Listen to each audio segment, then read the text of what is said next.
그래요. 감사합니다. 예. 오늘 주신 하나님의 말씀 마태복음 10장 보겠습니다. 신약성경 15페이지 정도 있습니다. 마태복음 10장 1절부터 15절의 말씀 우리가 같이 봅니다.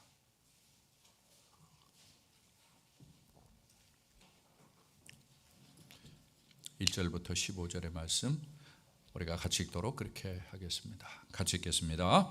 예수께서 그의 12 제자를 부르사 더러운 귀신을 쫓아내며 모든 병과 모든 약한 것을 고치는 권능을 주시니라.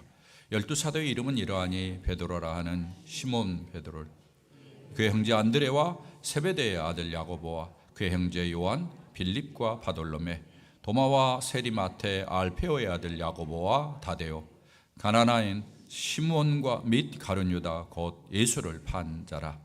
예수께서 이 12를 보내시며 명하여 이르시되 이방인의 길로도 가지 말고 사마리아인의 고을에도 들어가지 말고 오히려 이스라엘 집에 잃어버린 양에게로 가라. 가면서 전파하여 말하되 천국이 가까이 왔다 하고 병든 자를 고치며 죽은 자를 살리며 나병 환자를 깨끗하게 하며 귀신을 쫓아내되 너희가 거저 받았으니 거저 주라. 너희 전대 금이나 은이나 동을 가지지 말고 여행을 위하여 배낭이나 두벌 옷이나 신이나 지팡이를 가지지 말라. 이는 일꾼이 자기의 먹을 것 받는 것이 마땅함이라. 어떤 성이나 마을에 들어가든지 그 중에 합당한 자를 찾아내어 너희가 떠나기까지 거기서 머물라. 또 그 집에 들어가면서 평안하기를 빌라. 그 집이 이에 합당하면 너희 빈 평안이 거기 임할 것이요 만일 합당하지 아니하면 그 평안이 너희에게 돌아올 것이니라. 누구든지 너희를 영접하지도 아니하고 너희 말을 듣지도 아니하거든 그 집이나 성에서 나가 너희 발의 먼지를 털어버리라. 내가 진실로 너희에게 이르노니 심판날에 소돔과 고모라 땅이 그 성보다 견디기 쉬우리라. 아멘. 요즘 교계에서도 그렇고 사회에서도 뭐 좀 들어보신 분들은 아시리라고 생각이 되었습니다. 유행하는 단어가 하나 있습니다. 리셋이라는 단어입니다. R-E-S-E-T, 리셋. 여러분이 리는 다시 한다라는 거고 셋은 맞춘다라는 단어로 여러분 어느 정도는 다 알고 계시라고 생각합니다. 그러니까 다시 맞춘다, 이런 이제 의미를 가지고 있는 것입니다. 여러분들이 여행을 하시다 보면은 이제 이곳에서 다른 곳으로 가면 현지 시간에 시간을 맞춥니다. 그것을 리셋이라고 그러죠. 그리고 다시 돌아오면 또 이곳에 시간을 맞추는 거죠. 이걸 리셋한다. 예, 다시 맞춘다, 이런 말이 있습니다. 이 말이 이제 새롭게 일어나게 된 이유 중에 하나는 코로나 시대 때문에 그렇습니다. 코로나 시대를 지나면서 모든 것이 바뀌었습니다. 사람들이 의식세계 전부 다 바뀐 거예요. 어떤 것도 안전한 것이 없다. 무슨 바이러스가 우리를 다시 공격할지 모른다. 언제 어떤 일이 벌어질지 모른다라는 그런 이제 이 시대에 대한 인식이 생겨난 것입니다. 사람들이. 그래서 이런 일이 벌어질 때 우리가 어떻게 할 건가? 전통적으로 생각해왔던 이런 생각과 마음의 자세와 태도를 가지고는 앞으로의 인생을 살기 어렵다, 이렇게 생각하는 거죠. 아울러서 코로나 시대를 지내면서 여러분 잘 아시다시피 경제적인 이런 이제 위협이 우리 안에 이제 계속해서 상존하는 이런 경우가 됐습니다. 지금도 그런 과정을 거칩니다만은 이 위기들을 경험하면서 사람들의 마음속에 도대체 이것을 어떻게 헤쳐나갈 것인가. 그래서 전통적인 생각을 가지고는 안 된다라는 거죠.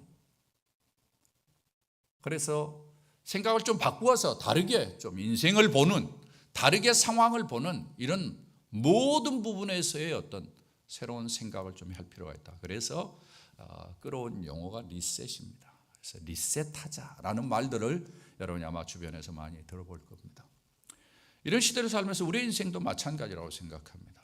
여러분들이 지금까지 어떤 모습으로 살아왔을지 모르지만은 우리의 인생에 지금 계속해서 위기가 다가올지도 모르고 어떤 일들이 벌어질지도 모르는 그런 상황 속에 살고 있는데 우리 안에 있는 생각의 시스템을 바꾸고 삶의 시스템을 좀 바꾸는 그러한 리셋하는 작업이 좀 필요하다라는 거죠. 어느 정도 인생을 사시면서 인생의 마지막을 맞이하는 분들이 이구동성으로 하는 이야기가 있다고 합니다. 제가 책을 읽어보면서 발견한 건데요. 어떤 이야기인가 하면 사람들이 하는 이야기가 자기 인생을 살지 못했다라는 이야기예요. 무슨 말인가 하면은 사람들은 태어나서 그냥 주변의 사람들이 살아가는 모습을 보면서 자기도 그냥 아무런 의식 없이 그렇게 살았다라는 거예요. 예.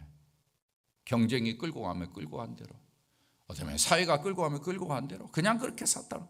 자기의 인생을 보니까 자기가 인생이 무엇인지 고민하면서 생각하면서 뭔가 결정을 하고 이러면서 살았던 인생이 별로 없더라는 것이죠. 그러면서 그분들이 하는 이야기가 남은 사람들에게 여러분들은 여러분의 인생을 사십시오. 그렇게 권면한다고 그래요. 많은 사람들이 자기의 인생이 무엇인지 모르는 거죠. 자기가 누구인지, 자기가 왜 이 땅에 존재하게 됐는지, 이 땅을 살아야 될 목적이 무엇인지, 이 위기의 순간에 내가 어떻게 위기들을 헤쳐나가면서 살아야 되는지에 대한 그림을 가지고 있지 않다라는 이야기입니다. 여러분 어떻습니까? 여러분 인생을 살면서 한 번쯤 정도는 인생이 무엇인지, 또 내가 인생을 어떻게 살아야 될지에 대해서 생각은 해보셨으리라고 생각합니다. 특별히 젊은 시절에. 그러나 우리도 모르는 사이에 그런 생각들을 다 잊어버렸죠. 먹고 사느라 바쁘고 그냥 밀려오는 일 때문에 그냥 흘러가듯이 살아가는 그러한 인생을 살아왔죠.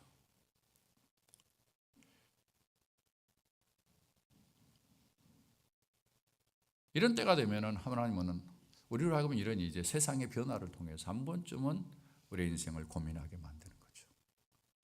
그리고 바로 이때가 그런 때가 아닌가라는 생각이 듭니다. 철학책을 읽어보면은 인생에 대해서 이런저런 이야기를 많이 합니다. 저는 별로 철학을 안 좋아했습니다. 대학에서 공부할 때 철학 시간이 되면은 뭐 별로 그렇게 흥미가 없었어요. 그런데 제가 이제 유학을 하면서 교육학을 하는데 철학을 공부하지 않을 수가 없잖아요. 그래서 철학에 대해서 공부를 하고 이제 참 한국말 읽을 때 좀 편하게 공부할 걸 영어로 아주 공부하면서 아주 버겁게 그렇게 지냈지만은 어떨 때는 영어로 공부하는 것이 더 명료하고 클리어했기 때문에 이해하기는 좋았던 것 같습니다. 공부하면서 제가 한 가지 발견한 게 있어요. 철학자들이 이런저런 이야기들을 인생에 대해서 많이 하지만 분명한 것은 뭔가 하면 궁극적인 해답이 되지 못한다는 것입니다. 그 모든 철학적인 질문의 해답이 다 어디에 있느냐? 성경에 있다는 거죠. 그러니까 모든 철학적인 질문의 해답은 신학에 있는 거예요. 신학. 성경을 통해서 참으로 분명한 해답을 가져야만 되는 거죠. 사람들이 그러나 성경에 대해서는 주목하지 않죠. 성경에 대해서는 신화처럼 생각하고 아무런 의미가 없다고 생각하고 별로 그렇게 흥미가 없다고 생각하면서 듣지 않으려고 합니다. 그러나 여러분들이 성경을 주목해서 볼 필요가 있습니다. 성경에서 말하는 핵심이 무엇입니까? 인생이 무엇입니까? 인생은 하나님과의 관계다. 인생은 하나님과의 관계가 걸거할 때 행복하다라는 거죠. 이 관계가 뒤틀리면 인간이 불행하다는 거예요. 사실 그렇죠. 죄로 말미암아 하나님과의 관계가 깨지니까 인간에 뭐가 생겨요? 두려움이 생기고 염려가 생기고 걱정이 생기고 싸움이 생기고 갈등이 생기고 죽이는 일이 생기고, 이게 인간의 역사잖아요. 성경의 역사잖아요. 결국 하나님과의 관계가 깨지니까 사람에게 다 문제가 생기는 거예요. 이 문제를 스스로 해결할 수 없으니까 하나님께서 예수 그리스도를 이 땅에 보내셔서 인간의 죄의 문제를 다 해결하고, 그 죄를 다 해결하니까 그 안에서 인간의 갈등을 해결할 수 있는 능력을 주고, 인간의 문제를 해결할 수 있는 그런 통찰력을 주면서 행복한 인생, 만족한 인생을 살아가도록 하잖아요. 그래서 어떻습니까? 여러분 이 땅에 살면서 많은 사람들이 예수 안에 있을 때, 예수를 통해서 하나님을 발견하고 하나님과 관계를 맺고 살아갈 때 참으로 복된 인생 사는 것을 여러분 주변에서도 많이 보고, 사실은 여러분 자신이 그런 고백을 할 수 있지 않을까, 이렇게 생각이 되어집니다. 그래서 인간은 사실은 예수 믿고 예수 안에서 하나님을 만나고 하나님을 기뻐하면서 하나님의 계획을 따라 살아갈 때 진정한 만족과 행복이 있어요. 여러분이 그렇지 못하면은 여러분이 뭔가 이룬 것 같지만은 나중에는 사실은 만족하지 못하는 그런 인생을 살게 될 것입니다. 오늘 성경은 이제 그런 면에서 예수님께서 인생이 무엇인지, 그리고 인생이 뭘 지향하면서 살아야 될지, 우리의 삶의 리셋을 할 수 있도록 다시 한번 도와주는 의미에서 상당히 중요한 본문입니다. 이 말씀을 통해서 하나님이 주시는 음성을 우리 모두 다 듣기를 소원해 봅니다. 여러분이 가지고 있는 주보의 간지를 보면은 오늘 본문이 이야기하는 5가지 중요한 이슈를 제가 좀 정리를 해놨습니다.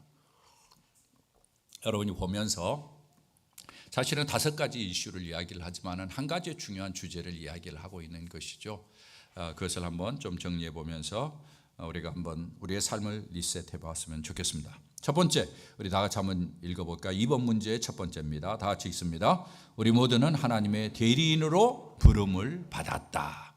하나님의 대리인으로 이 땅에 보냄을 받았다라는 생각으로 우리의 생각을 리셋하라는 거예요. 여러분, 나는 뭐냐? 이런 질문 많이 하죠. 그럴 때 꼭 기억해야 될 사람은 나는 하나님의 대리인이야. 이런 생각을 하라는 이야기죠. 이 이야기를 왜 그렇게 할 수 있는가 하면 이제 예수님께서 12 제자들에게 대해서 한 이야기입니다. 예수님이 이 땅에 오셔서 12 제자를 불렀잖아요. 12 제자를 부르고 1절에 이렇게 이야기합니다. 예수께서 그의 12 제자를 부르사 이렇게 이야기를 했어요. 예. 그런데 2절에 가보면 그것을 다른 표현으로 쓰고 있어요. 2절을 볼까요? 뭐라고 이야기합니까? 12 사도의 이름은 이러하니. 제자라는 이름을 빼고 뭐라고 부릅니까? 사도라고 부르고 있어요. 사도라는 단어의 의미는 뭔가요? 부름을 받았다라는, 보냄을 받았다라는 그런 의미를 가지고 있습니다. apostles, 보냄을 받았다라는 그런 의미. 그러니까 사도들이 보냄을 받았다는, 예수 그리스도의 제자로 부름을 받아서 세상으로 보냄을 받았다라는 의미로 사도라는 그런 말을 쓰고 있습니다. 성경이 드러내고자 하는 것은 뭔가 하면은 예수님의 부름을 받은 자들, 예수님의 품에 온 자들, 그러니까 하나님의 백성이 된 하나님의 사람들은 전부 다 하나님께서 제자들로 부르시고 동시에 그들을 세상을 위해서 보냄받은 자들이다. 예. 하나님을 대신해서 보냄을 받은 자들이다. 이 이야기를 하고 있는 것이죠. 이 이야기를 좀 우리가 정확히 이해하려면 예수님에 대한 이해를 좀 할 필요가 있습니다. 예수님이 사실상은 누군가 하면은 하나님이 보내신 자예요. 하나님이 대리인으로 보낸 자예요. 그래서 사실 예수님은 하나님을 드러내는 사람입니다. 요한복음 14장 보면은 예수님의 제가 빌립이 예수님께 이런 이야기를 합니다. 아버지를 보여주십시오. 아버지를 보여주십시오. 그때 예수님께서 빌립에게 하신 이야기가 이 이야기입니다. 14장 9절의 말씀입니다. 빌립아, 네가 이렇게 오래 너희와 함께 있으되 네가 나를 알지 못하느냐. 그러면서 하신 이야기입니까? 다 같이 한번 읽어볼까요? 시작. 나를 본 자는 아버지를 보았거늘 어찌하여 아버지를 보이라 하느냐. 무슨 이야기입니까? 예수님이 자기를 누가 같다고 이야기합니까? 하나님 아버지와 같다고 이야기를 합니다. 네. 그러니까 예수님은 자기를 하나님이 보내서 여기에 존재한 하나님을 대리하는 분이다. 이렇게 이야기를 하고 있는 것이죠. 10절의 말씀에 보면은 이런 이야기를 하고 있습니다. 다 같이 한번 읽어봅니다. 시작. 내가 아버지 안에 거하고 아버지는 내 안에 계신 것을 내가 믿지 아니하느냐. 내가 너희에게 이르는 말은 스스로 하는 것이 아니라 아버지께서 내 안에 계셔서 그의 일을 하시는 것이라. 자, 밑부분을 보세요. 그래서 예수님이 하는 말은 누구의 말이라는 거예요? 예, 아버지의 말이란, 스스로 하는 거. 하나님, 자기 마음대로 한 말이 아니라는 거예요. 하나님이 주신 말, 아버지가 준 말을 한다라는 거예요. 그리고 내가 하는 일도 누구의 일이라는 거예요? 아버지의 일이라는 거예요. 하나님 아버지의 일이라는 거예요. 그러니까 예수님이 이 땅에 존재하는 이유는 뭔가 하면은 하나님이 말씀하신 것을 말하고 하나님이 하시는 일들을 행하기 위해서 이 땅에 존재하는 거예요. 그래서 예수님께서 이 땅에 오셔서 하신 일들을 가만 보면 전부 다 하나님이 하시고자 하는 일이에요. 그 뭔가 하면 하나님의 나라를, 하나님의 통치를 이 땅에 구현하는 거예요. 그래서 예수님이 이 땅에 오셔서 제일 먼저 하는 이야기가 천국이 가까웠느니라고 이야기해요. 천국은 뭐야? 하나님의 나라, 하나님의 통치예요. 그래서 예수님이 이 땅에 오셔서 하나님의 통치를 이야기합니다. 그리고 하나님 나라의 백성에 대해서 이야기를 합니다. 하나님 나라의 백성이 어떻게 살지를 이야기합니다. 그리고 하나님의 나라를 대적하는 마귀의 세력에 대해서 그를 어떻게 물리치는지, 하나님의 백성으로 부름을 받았는데 이 땅에 고통을 받고 힘들어하는 사람들을 어떻게 도와주는지, 이런 일들을 주님께서 하고 계시는 거예요. 그리고 하나님의 나라가 어떻게 확장되는지 이런 걸 쭉 이야기해요. 그게 예수님의 삶이었어요. 이제 예수님께서 제자들을 불러가지고 제자들에게 너희들은 나처럼 그 하나님의 대리인이야. 예, 그 이야기를 지금 하고 있는 거예요. 나처럼 이 땅에서 이제 하나님의 대리인 역할을 해야 돼. 하나님이 나를 보낸 것처럼 내가 이제 너희들을 보내는 거야. 너희들은 이제 이 땅에서 하나님의 대리인으로 하나님의 왕국의 복음을 드러내고 하나님의 모습을 나타내고 하나님의 통치를 이루어가고 하나님의 역사를 이루어가는 역할을 해야 한다라고 이야기하는 거예요. 그런데 이것은 2000년 전에 살았던 제자들에게만 하는 이야기가 아니죠. 이 이야기는 오늘날 예수 그리스도의 제자들로 부름을 받은 우리들을 향해서 하는 이야기예요. 나를 향해서 주님이 너는 내가 하나님의 대리인으로 보낸다, 이야기를 하고 있는 것이에요. 사랑하는 여러분, 여러분이 인생을 살면서 여러분의 머릿속에 나는 하나님의 대리인이라는 인식을 갖기를 주의 이름으로 부탁을 드립니다. 여러분이 하나님의 대리이신 것을 믿습니까? 자신이 없으세요? 네.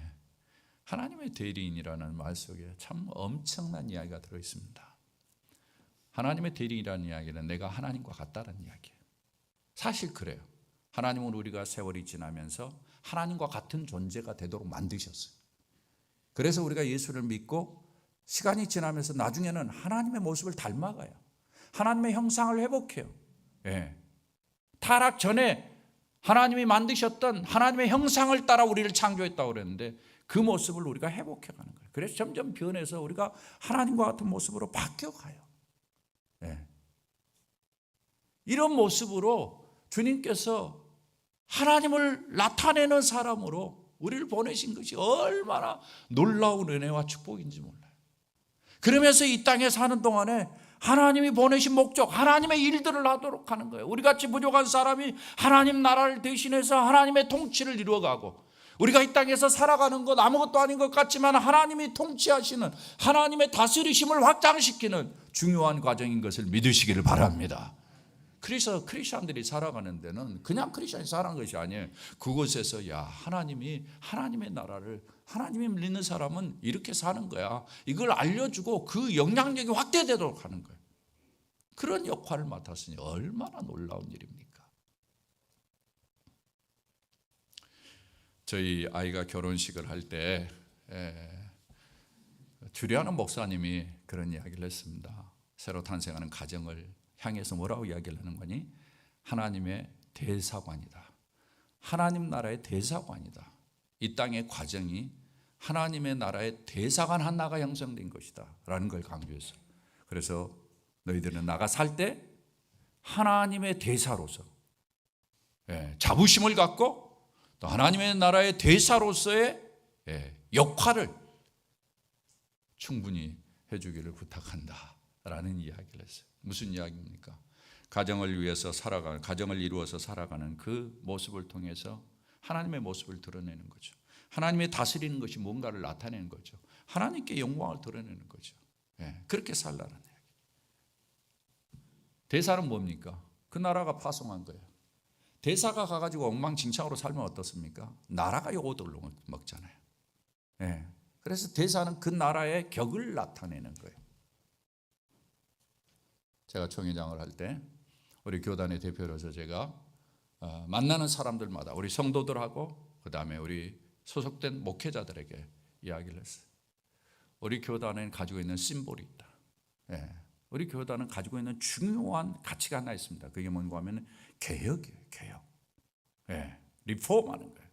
우리 교단은 개혁 때문에 생겨난 교단이에요. 40여 년 전에 한국 정치가 엉망이고 그 가운데서 교회 정치가 엉망이고 교회가 타락해 갈 때, 세속적이 되어져 갈 때 교회가 새로워져야 된다라는 그러한 이슈를 가지고 바른 신학, 바른 교회, 바른 생활, 바르게 하자, 이런 슬로건을 가지고 생겨난 교단이거든요. 40년이 지났어요. 40여 년이 지나는 동안에 사람들이 정신이 좀 흐리멍텅해졌어요. 그래서 제가 가는 곳곳마다 이야기했어요. 여러분, 우리는 개혁이다. 개혁을 위해서 존재한다. 우리가 이걸 잃어버리면 안 돼. 우리는 개혁이라는, 개혁을 위해서 생긴 교단의 정체성을 가지고 여기에 합당한 격에 맞는 인생을 살았으면 좋겠다. 제가 계속 호소하는 거예요. 호소하는 거예요. 하나님의 대리인이라는 말 속에는 우리를 통해서 하나님이 드러난다는 얘기예요. 우리를 통해서 하나님의 일이 드러난다는 거예요. 나라의 대사가 국격을 대표하고 총회장이 총회를 대표하면서 그 격에 맞는 행동을 하는 것처럼 우리가 하나님의 나라를 대표하는 사람으로서 하나님 나라의 격에 맞는 모습으로 자부심을 갖고 살고 또 거기에 맞는 책임감을 가지고 살면서 하나님께 영광을 돌려야 되겠다, 이런 마인드로 리셋, 새롭게 하시면서 인생을 살아갈 수 있기를 주의 이름으로 부탁을 드립니다. 여러분, 이것을 가지고 부담스러워하는 분이 혹시 계실지 모르겠는데 부담스러워하지 마세요. 이건 영광입니다. 이건 영광입니다. 다른 것이 영광이 아니에요. 이게 영광이에요. 두 번째로 이 본문이 우리에게 주신 말씀이 있습니다. 다 같이 한번 읽어볼까요? 시작. 우리에게는 예수님의 능력과 권세가 주어졌다. 하나님께서 예수님을 대리인으로 보내면서 예수님에게 주님께서 권세와 능력을 줬어요. 여러분, 성경 바로 앞에 보면 마태복음 9장이 나옵니다. 9장에 보면 그런 이야기가 있어요. 성경을 찾아보시죠. 9장 6절을 봅니다. 거기에 보면은 예수님께서 중풍병자를 데려온 친구들을 향해서 하는 이야기입니다. 6절에 그러나 인자가 뭐라고 이야기합니까? 다 같이요. 세상에서 죄를 사하는 권능이 있는 줄을 너희로 알게 하려 하노라. 권능에 대한 이야기를, 예수님이 죄를 사하는 권능이에요. 그리고 8절을 봅니다. 다 같이 읽어봅니다. 시작. 무리가 보고 두려워하여 이런 권능을 사람에게 주신 하나님께 영광을 돌리니라. 결국은 중풍병자를 고치는 그러한 권능을 본 거예요. 그 권세를 본 거예요. 하나님께서는 예수님에게 그러한 능력을 주셨습니다. 그리고는 예수님이 이 땅에 오셔서 그런 역할들을 잘 하셨어요. 예수님께서 이제 제자들에게 그런 권능을 줬다라는 거예요. 여러분 1절을 다시 봅니다. 10장 1절을 보면은 예수께서 그의 12 제자를 부르사 다 같이 뭐라고 이야기합니까? 더러운 귀신을 쫓아내며 모든 병과 모든 약한 것을 고치는 권능을 주시니라. 여기 더러운 귀신을 쫓아냈다. 상당히 중요한 이야기예요. 이것은 통치의 영역이 달라지는 거예요. 옛날에는 귀신이 공중의 권세 잡은 자로서 세상을 다스려요. 계속해서. 그래서 세상을 불행하게 만들어요. 그러나 이제는 주님이 오셔서 더러운 귀신을 쫓아내는데 우리가 이 땅에 사는 동안에 그런 권능을 행할 수 있다는 거예요. 그래서 제자들에게 뭐라고 이야기를 하는가 하면 여러분이 8절을 말씀을 보시길 바랍니다. 8절, 10장 8절에 보면은 이렇게 이야기합니다. 다 같이 한번 읽어봅니다. 시작. 병든 자를 고치며 죽은 자를 살리며 나병한 자를 깨끗하게 하며 귀신을 쫓아내되 뭐라고 이야기해요? 제자들에게 너희들에게는 이러한 권세와 능력이 주어졌다. 이제는 병든 자를 고칠 수 있어. 죽은 자를 살릴 수 있어. 나병 환자같이 어떤 면에서는 극에 따른 환자도 깨끗하게 할 수 있어. 귀신을 쫓아내는 역할을 할 수 있어. 그 이야기를 주님께서 하고 있는 거예요. 주님께서는 이 땅에 살아가는 우리들에게 이러한 능력과 권세를 줬어요. 이 땅을 사는 동안에 우리가 말로 참으로 놀라운 영향을 끼칠 수 있는 그러한 권세, 그리고 우리가 기도함으로 말미암아 사람을 바꾸고 세상을 바꿀 수 있는 그러한 권세, 권능, 그런 것들을 주었다는 거예요. 이 말은 무슨 말인가 하면은 제자들에게 부탁하는 거예요. 너희들이 이 땅을 사는 동안에 위축돼서 살지 말고 담대하게, 당당하게 살아라. 사실 이때만 해도 이제 제자들이 예수님을 쫓아나왔습니다만 예수님 쫓아다니면서 뭘 얻을까 사실 걱정되는 거예요. 왜냐하면 예수님이 화려하지 않았거든요. 사람들은 메시아가 오면 화려할 거라고 생각했어요. 왕처럼 올 거라고 생각했어요. 그러나 예수님은 어디서 종으로 왔거든요. 그러니까 예수님을 쫓아다니는 것 자체가 불안한 거죠. 그들을 향해서 주님께서 너희들은 이런 권세와 권능이 주어졌어. 당당해라. 우리들에게 주님이 오늘 이 본문을 통해서 이야기하는 것이 그것입니다. 당당하셔야 돼. 여러분, 내가 기도함으로 말미암아 사람들이 좋아지고 사람들이 달라질 것을 믿습니까? 안 믿는 것 같아. 대답을 안 해. 여러분, 내가 기도함으로 세상을 바꿀 수 있으리라고 믿으세요? 여러분, 믿으셔야 됩니다. 그렇게 믿지 못하니까 여러분이 아무런 당당함이 없이 그냥 세상에서 위축돼 가지고 예수 믿는 것이 어쩌면 창피한 것 같고 예수 믿는 것이 아무런 어떤 혜택도 없는 것 같고 이렇게 살아가는 거예요. 여러분, 그렇게 살지 말라는 이야기예요. 여러분이 리셋하셔야 돼. 생각을 바꾸셔야 돼. 예. 주님께서 나에게 권능을 주셨다, 능력을 주셨다. 이 땅에 대리인으로 보내실 때 그냥 보내지 아니하고 이러한 능력을 주셔서 이 땅을 사는 동안에 어려운 자들을 도울 수 있고, 또 이 땅을 사는 동안에 내가 말로 당당하게, 여기에 보면은 너희들이 가면서 전파하여 말하라, 천국이 가까이 왔다 말하라, 천국에 대해서 말하라는, 당당하게 말하라는 거예요. 천국에 대해서 사람들이 어쩌면 잘 정보도 없어요. 잘 알지 못해요. 예. 그러나 그들에게 당당하게 말하라는 거예요. 우리들도 마찬가지예요. 이 땅의 성경의 영적인 비밀에 대해서 당당하게 말하라는 거예요. 여러분, 성경의 이러한 그 영적인 비밀에 대해서 여러분 당당하게 이야기합니까? 많은 크리스천들이 이걸 제대로 배우지도 않고 확신도 없으니까 뭐예요? 예, 당당하게 이야기하지도 못하죠. 야, 성경에 대해서 좀 이야기 좀 해봐. 그러면 할 이야기가 없는 거죠. 이러면 안 된다. 여러분이 아는 것만큼 하나님의 나라에 대해서 당당하게 일하는 거예요. 다른 사람들은 이 영적인 세계를 모릅니다. 모르기 때문에 여러분 당당하게 이야기하세요. 네. 근데 영적인 세계에 대해서 알아? 우스운 이야기야. 네가 우스운 이야기야. 네가 알아야 될 것이 있어. 그러면서 이야기를 해 주셔야 돼. 물론 그런 이야기를 할 때 겸손하게 해야 되죠. 크리스천들이 좀 더 겸손하게. 그래, 나도 이 부분에 대해서 익숙지 않았어. 나도 이런 이야기를 들을 때 어색했어. 나도 교회 갈 때 얼마나 어색했는지 몰라. 내가 교회 갈 때 마치 능력이 없는 것처럼, 내가 어쩔 수 없이 코를 깨가지고 내가 아쉬우니까 오는 것처럼 그렇게 창피하기도 했어. 근데 가서 들어보고 내가 성경을 배워보면서 깨닫게 되니까, 아하, 내가 이렇게 사는 것이 인생을 건강하게 살고 바르게 살 수 있구나. 이걸 깨닫게 됐어. 그래서 내가 예수를 알게 됐는데, 예수 믿고 나니까 세상에 고난이 와도 이것이 고난이 나를 괴롭게 하는 것이 아니라 나를 유익하게 한다는 걸 내가 알게 됐어. 내가 인생의 목적이 있다는 걸 알게 됐어. 그 일을 위해서 살다 보니까 내 삶이 얼마나 활기차고 활발한지 몰라. 좋아, 예수 믿어봐. 이렇게 설득하면서 겸손하게 여러분들이 이야기를 한다면 사람들이 바뀌죠. 사람들이 기웃거리죠. 좀 들어보고 싶은 거죠. 사랑하는 여러분, 여러분의 인생을 사는 동안에 여러분에게는 예수님에게 주어진 권세와 권능이 있다는 사실을 꼭 기억하고, 나를 통해서 놀라운 일들이 일어날 수 있다. 내가 기도할 때 세상에 기적이 일어날 수 있고, 내가 말할 때 놀라운 변화가 일어날 수도 있다라는 그러한 믿음을 가지고 당당하게 살아가는 축복이 있기를 주 여러분으로 부탁을 드립니다. 이런 생각으로 여러분 생각을 리셋하셔야 돼요. 내게 능력이 있다, 없다라고. 여러분이 이걸 어떻게 생각하느냐에 따라서 달라져요. 여러분들이 진짜 하나님이 주신, 우리는 체면을 하는 사람은 아니에요. 그러나 주님이 말씀하신 것처럼 주님이 가지고 있는 능력과 권세가 내게 그대로 전수됐다. 믿음을 가지고 사는 것과 그 믿음 없이 사는 것은 인생이 다릅니다. 주님께서 그렇게 하라는 거예요.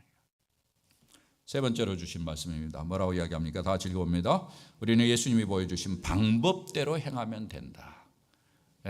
우리가 이런 일을 행할 때 두려워하지 말고 예수님이 행하신 방법대로 하라는 거예요. 예수님이 행하신 방법이 뭐예요? 6절에 보면은 예수님께서 오히려 이스라엘 집에 잃어버린 양에게로 가라고 이야기합니다. 5절에 보면은 이방인의 길로 가지 말고. 이런 말을 들으면 예수님이 상당히 폐쇄적이고 자기중심적인 것처럼 들려요.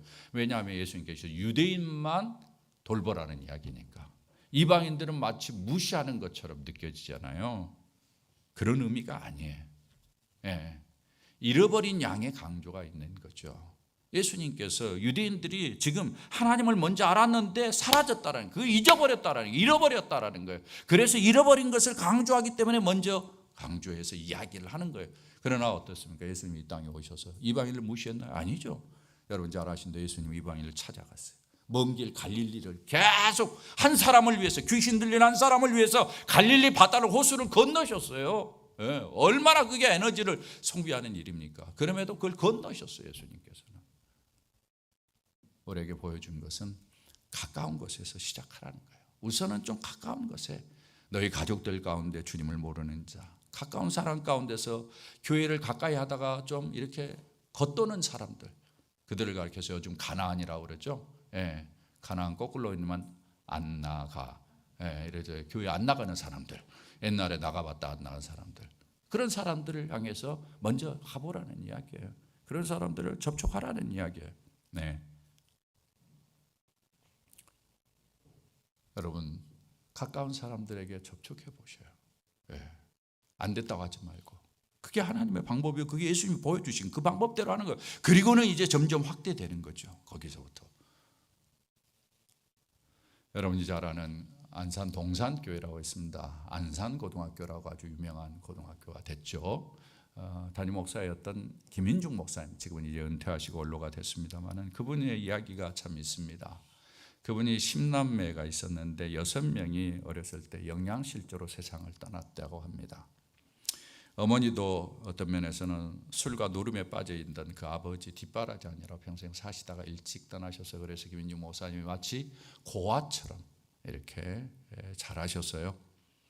그런데 하루아침에 이제 친구 한 명이 김인중 목사에게 찾아와서 하는 이야기가 인중아, 나랑 교회 가자.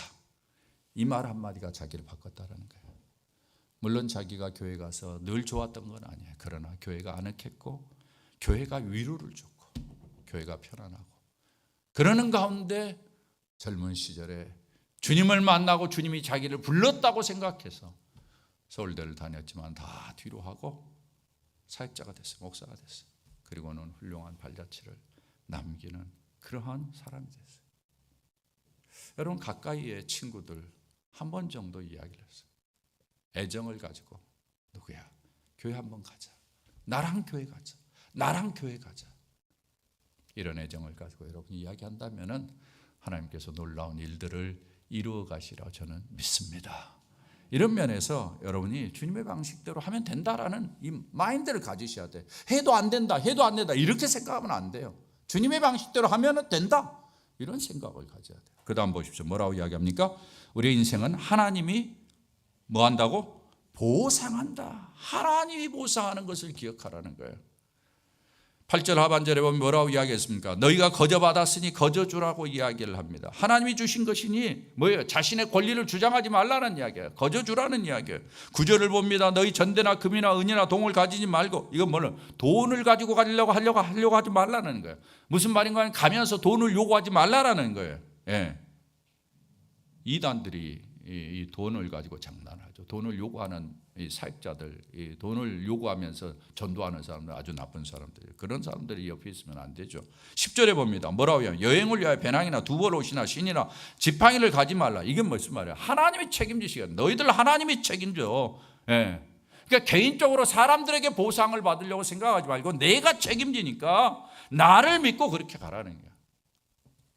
교회 다니면서 축복을 받기를 원하는 사람들은 꼭 기억하십시오. 사랑하는 여러분, 하나님은 이미 우리에게 복을 주셨습니다. 믿습니까?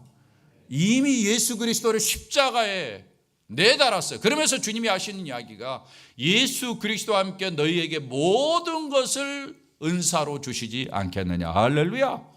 여러분 믿으시기를 바랍니다. 독생자를 주시기까지 사랑하신 우리 하나님이 진짜 우리를 외면하겠어요?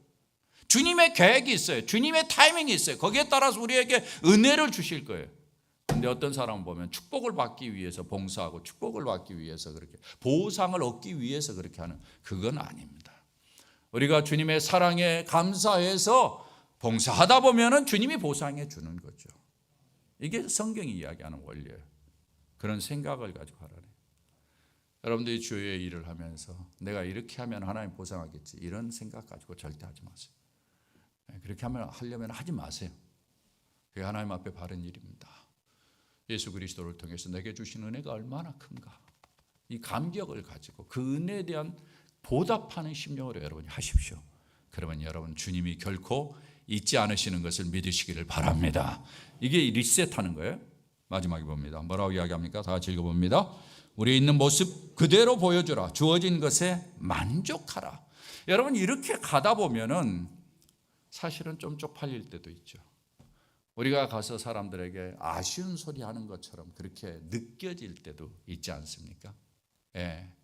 그리고 어떤 면에서는 가서 그들에게 도움을 받잖아요. 주님께서 이걸 가지고 갔지 못하게 하면서 뭐라고 이야기를 하는 건지 10절 하반절에 이런 이야기를 해요. 10절 하반절에 보면 이는 일꾼이 자기의 먹을 것 받는 것이 마땅함이니라.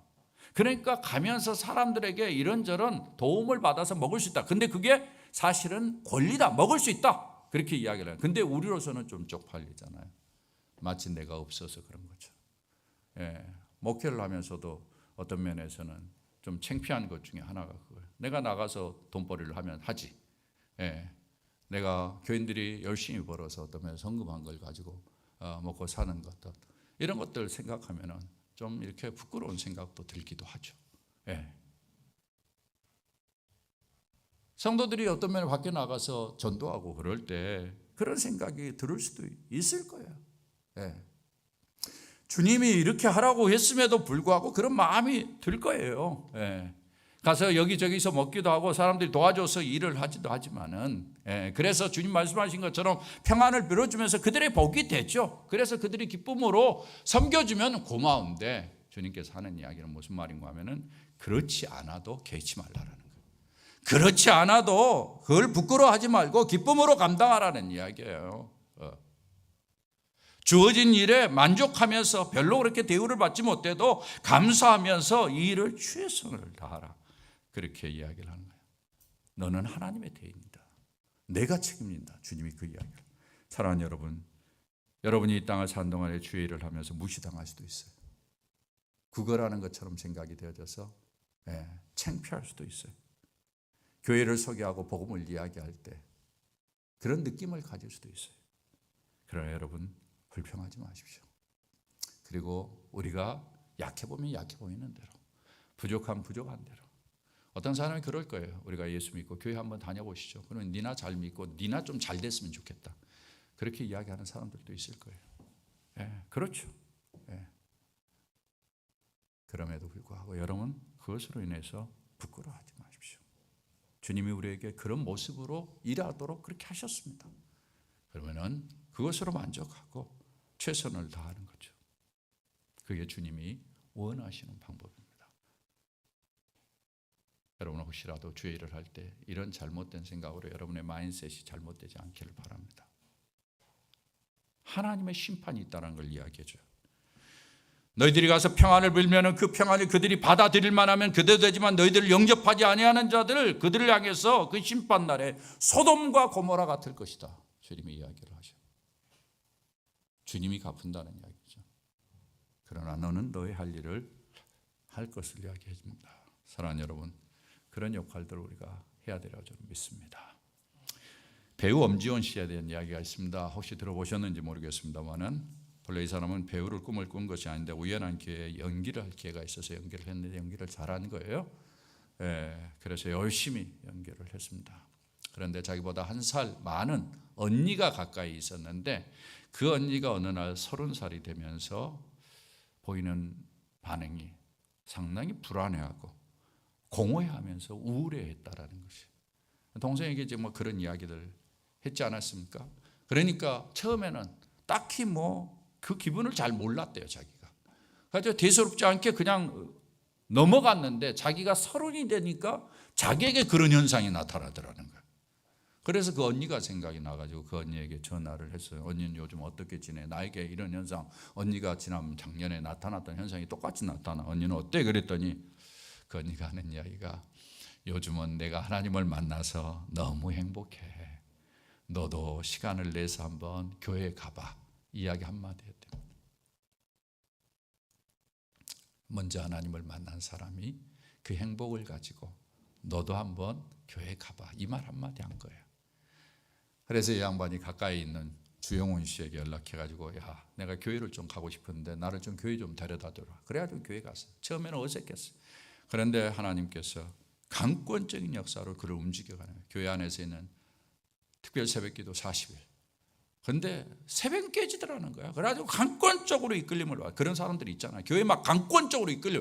교회 가서 뭐 그냥 자기가 원하는 게 가면 좋은 거예요. 그리고는 가면 막 눈물이 나는 거예요. 그런 경험하는 분들이 있잖아요. 그걸 경험하면서 그가 인생을 하나님과의 만남으로 새로운 모멘트를 갖게 됐어요. 그래서 그가 하는 이야기가, 내가 예수 믿고 난 다음에 하나님 만난 후에 가장 큰 변화는 자유함과 기쁨이었습니다. 이렇게 이야기를 하면서 하는 이야기가, 하나님을 만나니 저의 인생이, 잘 들으세요, 표류가 아닌 항해로 바뀌게 됐어요. 놀라운 편이에요. 하나님을 만나지 못하면 인생을 살긴 살지만 어디로 가는지 모르는 표류예요, 표류. 그러나 하나님을 만나면 갈 곳이 있는 거죠. 항해가 있는 거죠. 항해는 목적지가 있는 거예요. 방향이 있는 거예요. 정확한 항구를 향해서 들어가는 거예요. 그것을 가는 항해로 바뀌게 됐다. 이러다 보니 삶의 질도 달라졌다. 이렇게 고백을 하고 있습니다. 사랑하는 여러분, 여러분 이 땅에서 어떤 인생을 살기를 원하십니까? 무엇이 여러분의 인생을 가치 있게 만들까요? 무엇이 여러분의 인생을 가장 보람되게 만들까요? 여러분 리셋하십시오. 지금까지 정신없이 살아오셨다면 리셋하셔야 됩니다. 그리고 인생을 다듬으십시오. 오늘 이곳에서의 결단이 여러분의 남은 10년, 20년, 30년의 인생을 결정할 것입니다. 여러분이 결정하십시오. 네, 하나님 앞에서. 네. 하나님이 나를 대리인으로 세웠다고 생각하고 하나님의 권능과 능력이 내게 있다고 생각하고 한 사람을 만나십시오. 그 한 사람을 만나면 그 한 사람을 통해서 하나님이 놀라운 일들을 행하실 것입니다. 한 사람이 나랑 교회 가자, 한마디로 김인중 목사를 만들어서 김인중 목사를 통해 놀라운 일들을 시고, 한 사람이 여기 누굽니까? 엄지원 씨를 만나서 그를 통해 놀라운 일들을 이루시고, 저도 부끄럽습니다만은 제게 좀 잊어버릴만 하면 가끔 연락 오는 선교사가 있어요. 베트남에 선교하는 선교사. 제가 몇 차례 이야기했을 거예요. 그 친구가 전화할 때마다, 연락할 때마다 저에게 늘 이야기해요. 만영아, 네가 나를 고등학교 때 교회에 데려가 가줘서. 그 친구가 베트남 선교사입니다. 그를 통해서 베트남의 교회들이 얼마나 많이 세워지는지 몰라요. 베트남 한인교회를 목회하고 있는데 그 한인교회를 통해서 베트남 교회들이 계속 개척되면서 베트남의 젊은이들이 주님 앞으로 돌아오는 거예요. 제가 그것을 이렇게 생각해 볼 때마다 얼마나 감격스러운지 몰라요. 그 환상이 하나님 나라에서 그 수많은 무리들이 하나님을 영광을 돌릴 뿐만 아니라 하나님께 돌아와서 하나님을 경배하는 그 그림이 그려져. 그럴 때마다 감사하다. 교회 한번 가자 한마디 하는 것이 이런 역사를 이룹니다. 여러분들이 그런 아름다운 인생을 살아가기를 주의 이름으로 축원합니다. 아버지 고맙습니다. 우리 사랑하는 식구들